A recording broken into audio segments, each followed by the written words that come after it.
Amen? Huwag po natin kalimutan ang Panginoon for that. Amen?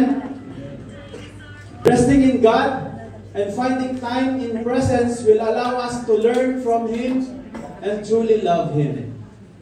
Again, a lot of lessons right now popping up in social medias all about Pope Francis. Because he lives like Jesus Christ. Amen. And this is what our purpose in life, brothers and sisters. Let's all rest in God's presence. Find Him always in whatever situations, in whatever challenges, in whatever difficulties, and also in every success. Amen?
Para ayusin yung mga funeral, etc. lahat po.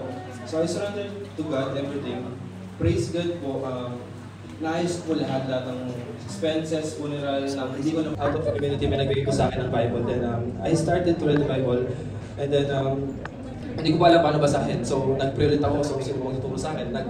So naka-attract din po ulit ako ng isang community po na may magtuturo sa akin how to read the Bible.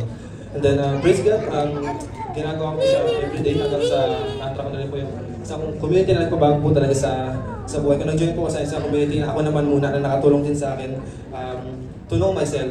Kasama ko po dito si Sister Sean, shoutout po sa ako naman muna. And then, unexpectedly po may mga dumating na tao, especially po for my 4G. Wow! That's what is Yun pala yun! Remember is makapag-lead po ako ng prayers sa family ko online. So kanina unexpectedly happen po nakausap ko